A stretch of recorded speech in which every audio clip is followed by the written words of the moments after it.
Today's chalice lighting comes from Deanna Vanderveer for our collective liberation. We light this chalice, symbol of our faith alive in this world, naming our vision of collective liberation and daring to remember each other into beloved community.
Good morning, good morning, good morning, and welcome to River Road Unitarian Universalist Congregation.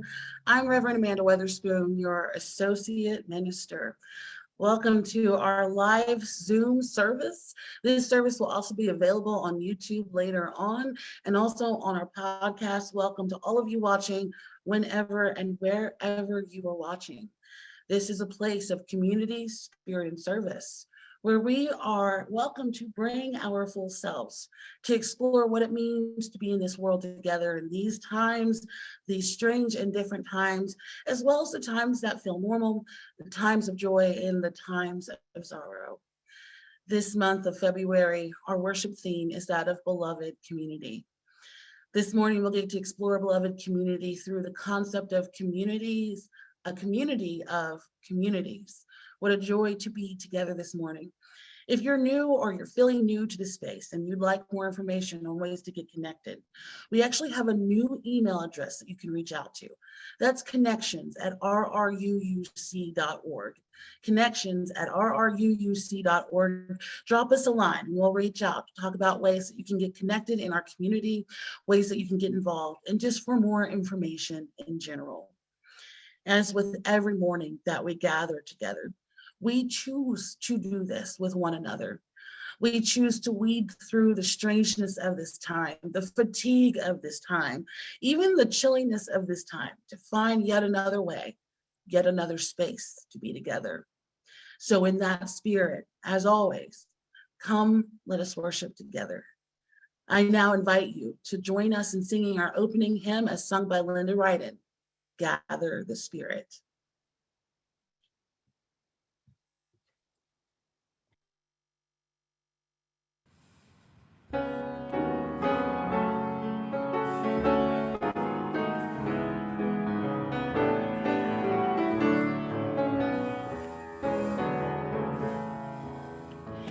Gather the Spirit, harvest apart, our separate fires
Gosh, I sure wish that I could have the children of First Universalist lead or help me lead what I'm going to share with you this morning, because they are very familiar with the ritual I'm going to talk with you about, our ritual of sharing joys and concerns.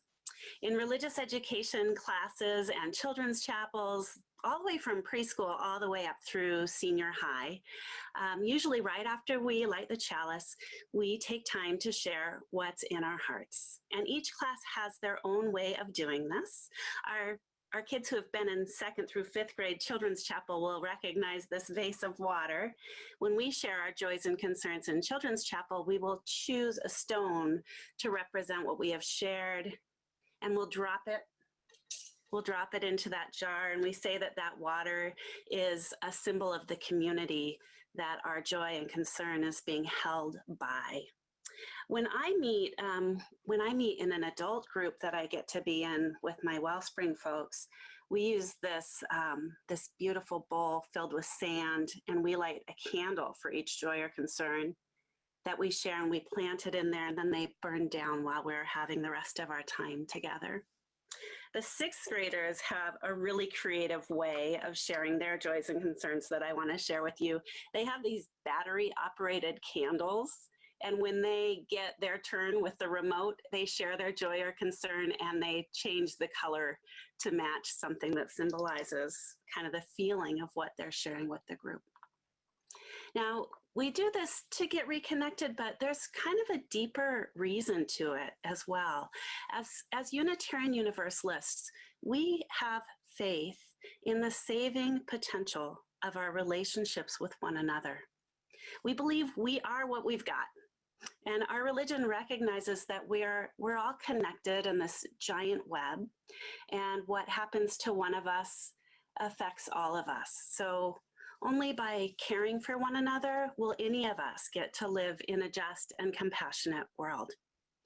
In our church, we share our questions, our struggles, our hopes and our doubts, our joys and concerns, so we can practice listening to ourselves and to one another, and so we can support one another in living good and meaningful lives. Now, I have experienced and seen firsthand, and probably you have too, something kind of magical that happens when we share our joys and concerns. When we say them out loud to someone who listens really well, our joys expand and get bigger, and our sorrows get a little bit smaller, even if just a little. And that to me is proof that this is what we are built to do. I think that sharing what's in our hearts with people we trust is what our DNA has designed us to do. Life is complicated and challenging, and sometimes we feel angry or sad or lonely or bored, and sometimes bad things happen that we can't do anything to fix. But we can turn to one another and share what we feel. And we can listen to how others feel to help make their joy bigger or their sorrow smaller. And as we listen, we learn what we need, we learn what they need.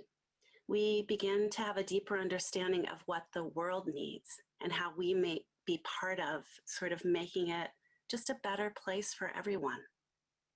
Sharing what's going on inside of us is brave and sometimes hard, and always holy. It can be done in person, it can be done on the phone, it can be done over Zoom. Kids, maybe you can help your family by finding some tools around the house to use in your own family ritual, something as simple as a jar of water, maybe a few special stones that you find out on your walk can be a tradition that you bring home. When we're in unfamiliar territory, these familiar, simple, deep rituals have extra power. So bring it on home, my people, and we'll be with you in spirit. Now we have. Of course, everything we do together in community is an expression of how we want to be together in community. Our actions, our connections, our activities, they're all ways that we inch closer to realizing the beloved community in our lives in our congregation and in the world. This week, I want to lift up the opportunity to register right now for Beloved Conversations, our small group deep exploration of the internal work we each do as we engage in racial justice, both in our lives and in the world at large. There are 6 online lessons you can watch at your own pace and virtual discussions that can help you make sense of it all. If you'd like to begin your own deep dive, your own journey of identity and exploration of race and racial justice, here is a great place to start. You can also sign up right now to help women impacted by homelessness right here in our own community through our Shelter Week program. Registration starts today for the week of March 21 through the 26th. This is our 33rd year of providing a week of food and supplies to the Interfaith Works Women's Shelter in Rockville. And you can contact Shelter Week at rruuc.org or check the e-weekly to volunteer. We really do need you now more than ever this year and every single year to come. And if, like me, you are sometimes feeling stretched by the task of working and or managing a life alongside parenting during these pandemic times, consider joining with our spiritual parenting small group, which is expanding participation right now, and you can check the e-weekly for more information. Finally, we are in fact lucky that the places and the people that we care about, including this congregation, depend on every single one of us to make the way forward. This year, we will kick off our annual Stewardship Campaign next Sunday, February 28th. Meeting the moment is the theme for this year. Perhaps, if I'm honest, it feels like a theme for all of our lives this year. And we will begin it with All In Sunday, next Sunday, the 28th, when you will be invited to make your pledge for the coming year during the service or anytime starting right now. Just go to our website, click the green button to share your generosity. After the all-in service, we will share special breakout sessions that focus not on the bottom line, but on our own lives and what it means for us to meet the moment every single day as the moment rises to meet us. So between now and next week, ponder what your generosity could mean at this time of all times. And ponder what the moment asks of you in your life far beyond the walls of this place. And also, get ready to party perhaps. Because at 3:00 in the afternoon next week, we will, on February 28th, be joining with our 2 partner congregations for a Meeting the Moment kickoff celebration concert featuring Peter Mayer, Emma's Revolution, and yes, the marvelous Leah Morris, whose music has blessed us so many times this year. You'll see an email with more details in your inbox this week, and I cannot wait to see you there. This week, of course, we not only lift up the work and the life of our congregation, but the work and the life of every day as it unfolds before us, those joys and concerns and sorrows and celebrations that bring us to tears and to laughter, sometimes all at once. This week, we lift up Carol Middlebrook, who had successful surgery and is home and resting up to be her bright and wonderful self as soon as possible. We know that many in our congregation, many in our communities are struggling with and working diligently through all that comes with cancer diagnoses and other long-term treatment plans. May each of us be heroic when heroism is in the cards, honest about our limitations when we approach them, and authentic in our desire to live richly, connect deeply, and do hard things with abundant grace. We also lift up Bobby Sachs, who is struggling with COVID-19 and has been checked out of the hospital into a rehabilitation program.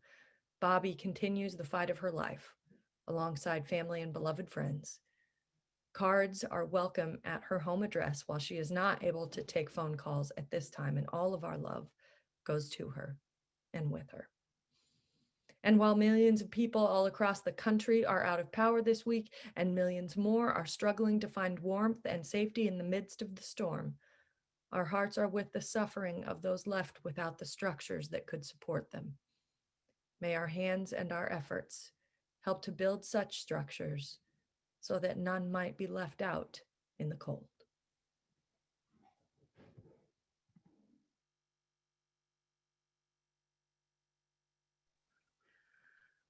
This morning, our prayer comes from Karen G. Johnston, called A Prayer of Longing.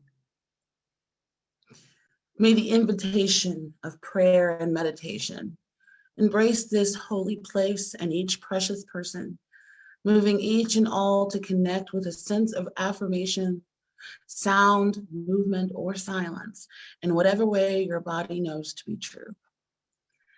Spirit of life and love, our hearts are overflowing with lamentation and longing. Longing for a world with more hope and less despair. Longing for more happy hearts and fewer hungry mouths. Longing for a life of more connection and less isolation. Longing for a brave love, a growing seed within us, spreading far and wide. Longing for a future of less consumption and more compassion. Actually longing for that now. Longing for a government that quells hate and violence rather than generates it. Longing for a president that speaks truth. Longing for a nation that acknowledges its injustices and works to make them right. Longing for a present with each of us doing what is ours to resist racism and all forms of systemic oppression. Longing for companions to give us courage that we might be the people these times require to bring about the beloved community. In this circle of care and compassion, we hold those who shared their joys with us. For each shared joy is a form of nourishment for us all. In this circle of care and compassion, we faithfully witness those who shared their sorrows with us. For each shared sorrow touches our hearts, and we accept the call to lighten the burden of our friend. In these next moments of shared stillness, let our hearts pray the prayers only they know. May it be so, and amen.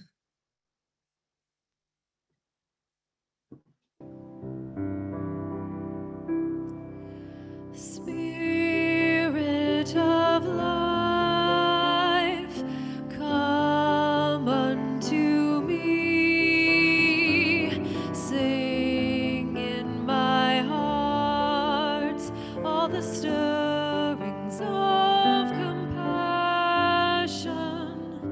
Blow in the wind, rise in the sea, move in the hand, giving life the shape of justice. Roots hold me close, wings set me free. Spirit of life, come to me, come to me.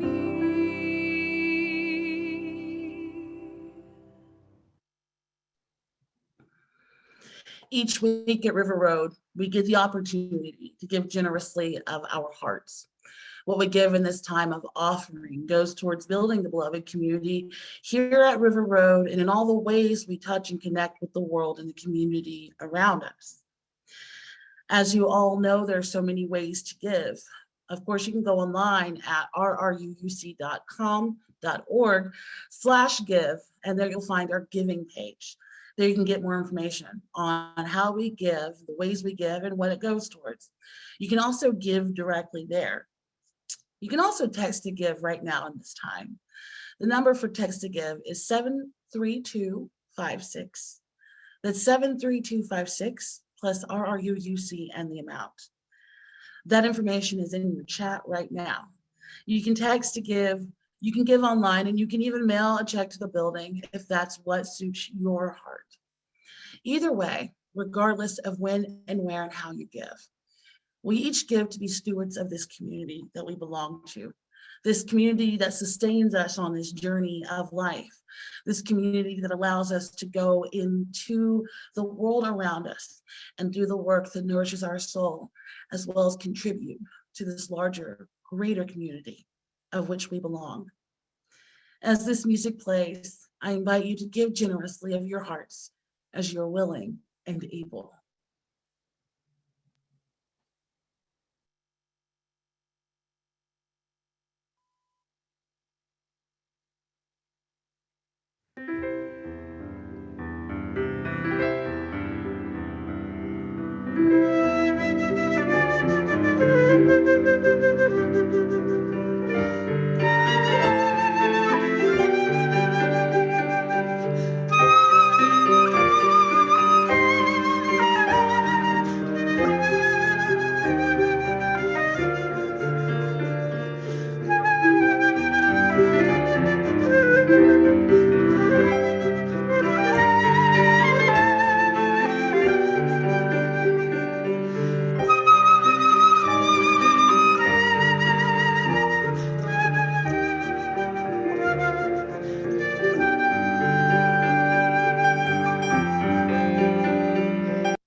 As we near the end of this month of February, we look back on our exploration of this monthly worship theme of beloved community. And this has been a rich month of that exploration. In our worship space here at River Road, we've approached it from a personal lens, what it means to be beloved. Just last week, we joined in worship with UUs around the country and beyond for the Side with Love service. I'm also feeling this sense of energy around this idea of beloved community in our programming here. Many of you attended the board retreat, which focused on the 8th Principle Project, even reaching back into January, our celebrations of Dr. King's legacy and our centering of the imagination. We lifted up this concept of beloved community. It's really live here at River Road in this moment, but also beyond the virtual walls of our congregation. Last month's inauguration brought with it a sense of release and restart, and this idea of building this beloved community together. I know it even left me feeling inspired to reimagine the world I want to live in and leave for those to come. But beloved community as a concept can be very abstract. As a spiritual notion, it's aspirational. And as with any spiritual concept, we seek to discover ways to put the abstract into motion. So rather than deep dive into the specifics and the definitions of beloved community, perhaps we can explore what it means in motion, what the experience of it is. And in hopes of bringing it down from an abstract notion, I want to explore this idea through the concept, through the 8th principle work that we're doing here at River Road and beyond. Also through multiculturalism and anti-racism work that has become so central in our shared faith. Now, there's a lot to say about why we even would care about this work, why multiculturalism and anti-racism is so important in Unitarian Universalism, the work we do in our larger association and in our congregations. And that's a really important conversation to have and something that we all need to be exploring as we go through this work. But let's narrow it down this morning. Let's start with beloved community, both as a spiritual and an aspirational concept. So a couple of weeks ago, Reverend Nancy pointed to the use of this phrase, beloved community, as brought to us by the American philosopher Josiah Royce, also adopted and used by MLK. This idea of beloved community to them, it was so central in their moral vision, especially in King's revolutionary work. And in that sense, it had a very large scope. They spoke of the well-being and betterment of all society, depending on what we each do together. And that is a very important and beautiful spiritual notion. And there are also ways that we can narrow that down to something that is manageable and workable. So in 2008, our Unitarian Universalist Association's Leadership Council named this as the beloved community. It's one in which all souls are welcomed as blessings and the human family lives whole and reconciled. I'll read that one more time. A community in which all souls are welcomed as blessings and the human family lives whole and reconciled. Also, the president of our association, Susan Frederick Gray, describes it as a community that practices a radically inclusive and compassionate, anti-racist, anti-oppressive, multicultural, multi-generational faith within, and acts powerfully in partnership and solidarity for justice and liberation beyond. And Yuri Yamamoto, my colleague and fellow religious professional of color, describes the beloved community as a sanctuary where all of us can express ourselves authentically and celebrate who we are without the fear of rejection. So these are a lot of ways of defining and understanding the beloved community. And it also provides a roadmap of sorts even of how we can experience it in our actual reality, our lived experiences. But in order to understand the aspirational side of beloved community, we need to dig deep into our own values. Now, of course, our 7 principles are a great way to gauge our values. I encourage everyone to look over those and to do that regularly, especially those of us who are new to Unitarian Universalism. We have 7 principles, and I'll venture to say that they form a statement of beliefs. We affirm the inherent worth and dignity of each person. We affirm the free and responsible search for truth and meaning. We affirm the interconnected web of life. That is to say, we believe in those things. They are truths. They point to our values. Those are our beliefs. As many of us know, for many years now, there's been much exploration and movement towards adopting an 8th principle. And while the specific language of this proposed 8th principle might evolve and vary from place, location, and time, this is its essence: that we affirm and promote journeying towards spiritual wholeness by working to build a diverse, multicultural, beloved community by our actions that accountably dismantle racism and other oppressions in ourselves and in our institutions. I'll read that one more time. Journeying towards spiritual wholeness by working to build a diverse, multicultural, beloved community by our actions that accountably dismantle racism and other oppressions in ourselves and in our institutions. The work of exploring and possibly adopting this 8th principle is and has been taking place throughout UU communities for quite some time. I'm also proud to say that our congregation at River Road is embarking on this work as well. So one aspect of what that would mean for us is that we will be voting on that resolution in our annual meeting in June. Now, that'll take a whole lot of governance work to lead up to that. I trust our leaders in that process. But there's a different type of work that we'll be inviting one another into leading up to that vote.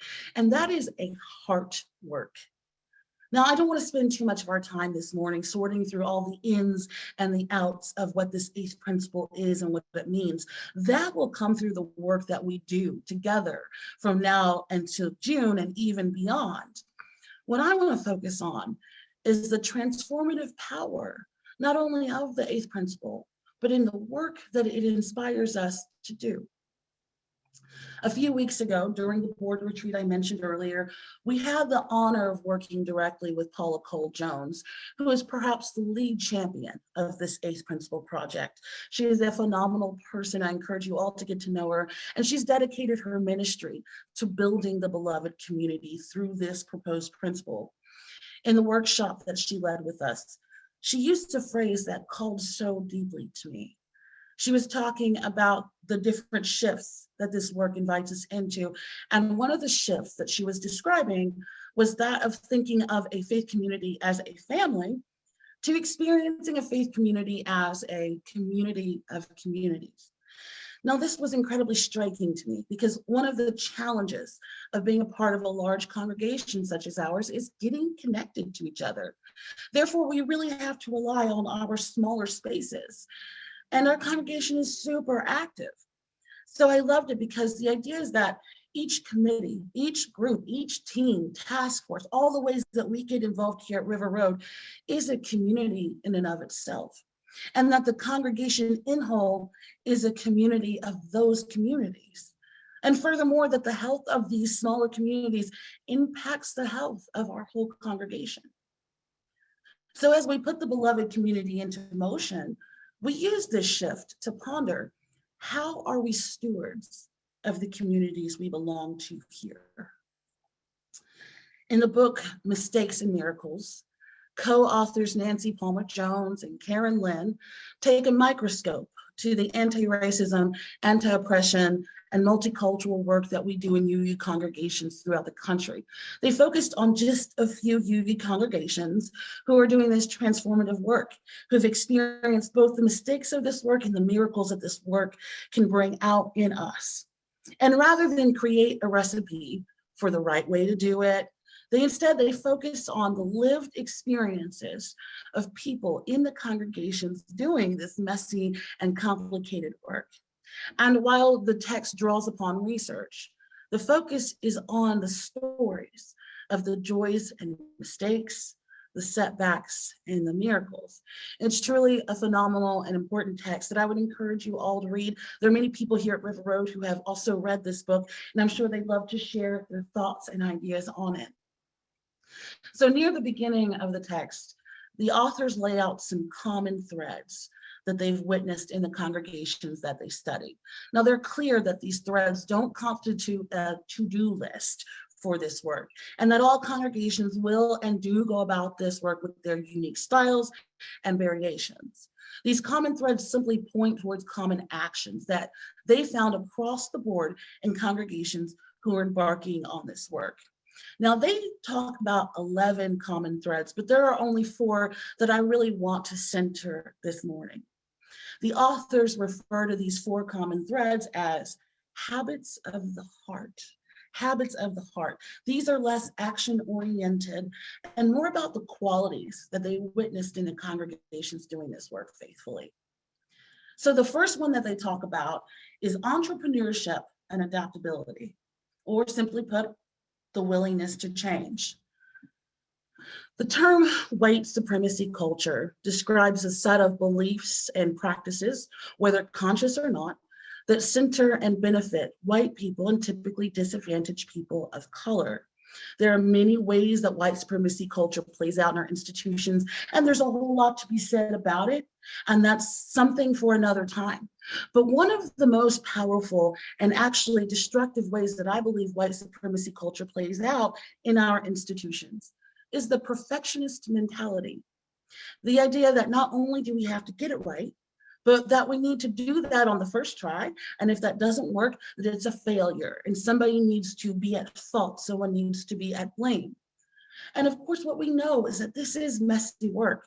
There's no right way, no one-stop shop to do this. Our methods will change. Our work will expand. We are going to mess up. We need to rework structures over and over again, change programs, change our methods and approaches. What we needed all those years ago might not be what we need right now, and that's okay, and that's actually good. Our willingness to be in it and to be committed to the journey is what makes it worthwhile. That's what makes it work. Letting go of our ideas of success, perhaps embracing mistakes as opportunities. Maybe all of those things is what helps us dismantle white supremacy culture, perhaps giving each other a break when things aren't perfect or as fast or as accurate as we think they should be dismantles white supremacy culture. There's got to be a space for grace in the work that we do. And I do mean the very specific sense of the work that we do here at River Road. I'm talking about us, not some abstract group of people. We have to be willing to try new things with each other. We have to be willing to mess them up and learn from what isn't working. Let go of what might have served us in the past, but that no longer does, and not tear each other down in the process of doing this. That leads us to our second heart habit. The second heart habit is a willingness to take risks and feel uncomfortable. A willingness to take risks and feel uncomfortable. So another aspect of white supremacy culture is that it prioritizes comfort above all else. Comfort above challenge, comfort above conflict, especially the comfort of the dominant culture. So a major form of discomfort comes in the way of conflict. So in that workshop a few weeks ago, Paula Cole-Jones tells us that the beloved community is not free from conflict. So our task isn't necessarily to create conflict-free zones or for us all to talk or act or think in the same way, but rather to create spaces where we can safely navigate the conflict that will surely arise. This is where being in right relationship matters. This is where it comes into play. And of course, this is a challenging one because I don't believe that any of us want a community in which our behavior is policed or monitored, where we're told how to act and how to think and how to talk and how to behave. Besides, to whose standards would that even be? No, we need to be able to bring our full selves to this space. All of our personalities, our communication methods, our anxieties, our quirks, we need to be able to get on each other's nerves occasionally. All of that is a part of us. That's a part of this beloved community that we are trying to create. So the focus isn't so much on our behavior or what we do, but how we do it. How we treat each other matters. How we treat each other matters.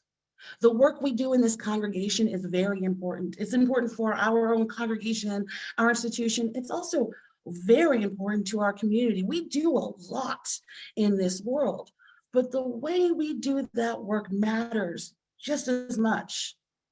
In a complex system such as ours, we're bound to end up in conflict with one another. We're bound to get on each other's nerves or say the wrong thing or step on toes occasionally. We are bound to do something that upsets somebody else. We're human. But we can't do this work if we're unwilling to risk the discomfort of actually navigating those conflicts with each other in deep and meaningful ways, to say the real things, to give and receive feedback, not just on the job that we've done, but the ways in which we cared for each other while doing it. How do we approach our committee work? How do we interact with each other in groups or on projects? How do we talk to each other? What processes can we put in place to hold us accountable in these right relationships? I know some groups use process observers, for example. Those process observers will report to the group directly following a meeting. They're typically a part of that group in the work. They'll report to the group after the meeting. Some groups have reflection sessions that only focus on the relationship, how people are feeling, a time to care for each other. There's so many different methods, and these methods, they give us opportunities to take those risks, to say the real things, to point out when harm has been done, to give us opportunities to repair. These are necessary to be in right relationship. The third heart habit is patience, perseverance, courage, and humility. Patience, perseverance, courage, and humility. Just the act of showing up for this work takes courage. Envisioning a new way takes boldness. But how do we stick with it when it seems unending or tiresome or impossible? Well, of course, first of all, we have to be honest about where we're at. We have to be honest about where we've been and where we're going. That takes a lot of work. That takes a lot of energy. But we have to be okay with the reality. And we have to be okay with the reality that this work never ends. This journey will never end. We'll never get off this road.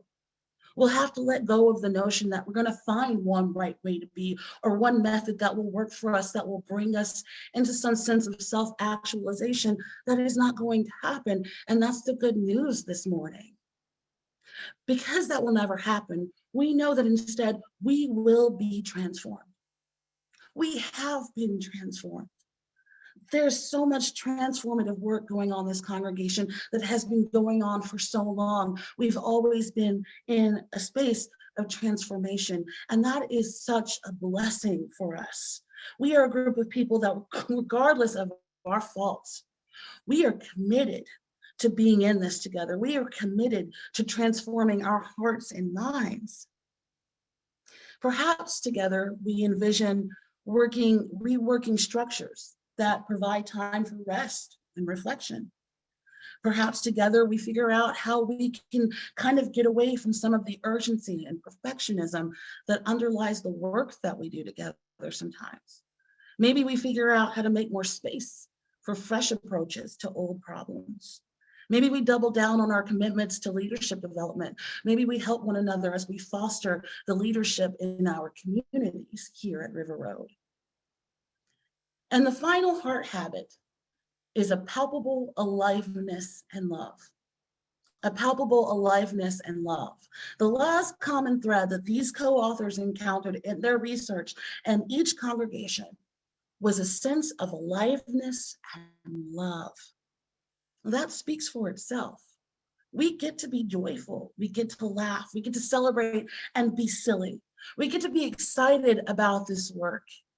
Our hearts can do and will grow. And that is such a blessing this morning. What an honor to be in a space of building a beloved community, a true heart-centered space of love and aliveness in this congregation as we do this work is so incredibly vital to sustaining us through everything else that might get in our path. So the questions become, in our communities, in our community of communities, where are these heart habits at work? Where are we called to do this heart work in our smaller spaces here? Where are there conflicts or spaces and needs of repair? Are we in right relationship with the people that we do this work with day in and day out? Where are there spaces of joy and aliveness around us? And most importantly, how are we stewards of this community of communities? How do we care for each other? How do we move from a place of ownership to a space of stewardship, where we are caring for each other and nurturing one another as we do this work, knowing that that is the work within the work? So of course, that means we have to ask ourselves why we're here. Why we chose to be a part of a faith community in the first place. We, of course, have to ask ourselves, what is the beloved community to us? If we had to write it down individually on a sheet of paper, what that looks like, what would it be? So I'll end with this. Last year, before the pandemic, we had embarked on a heart-centered program that many of you remember called Training the Heart to Listen.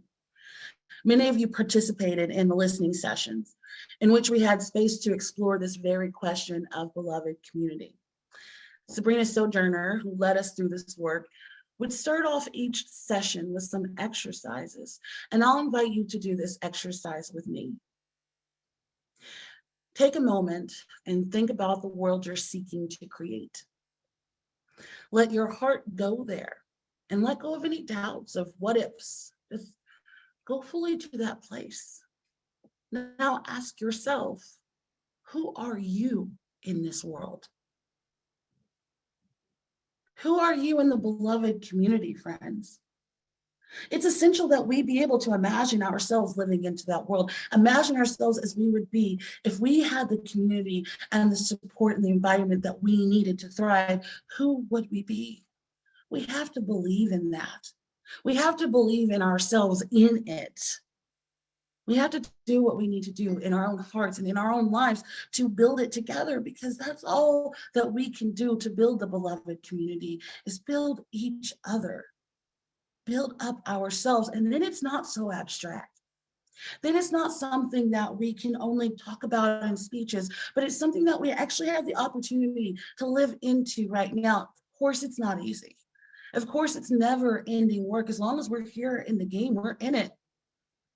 But it's not so abstract because we get to do it.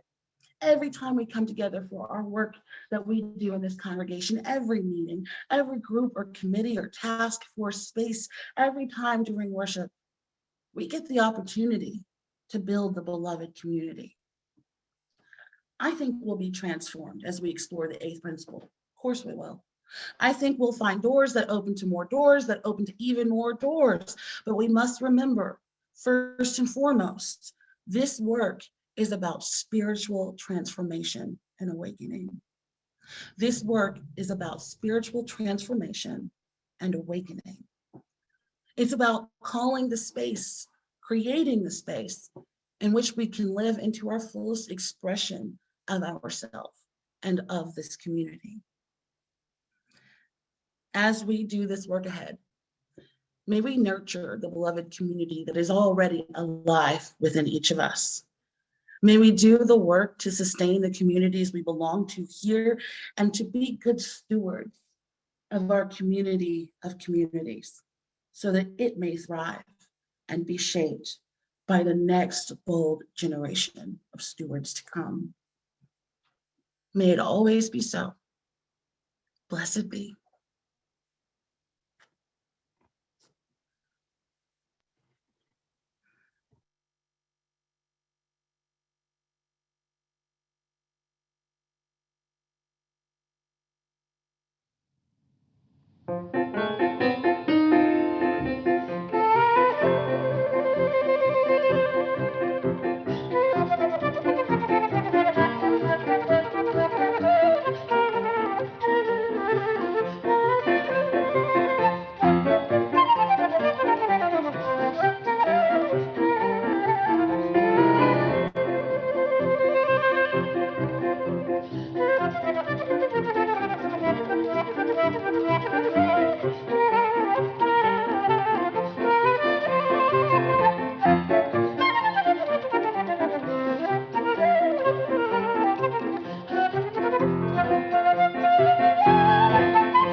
Thank you, thank you, thank you.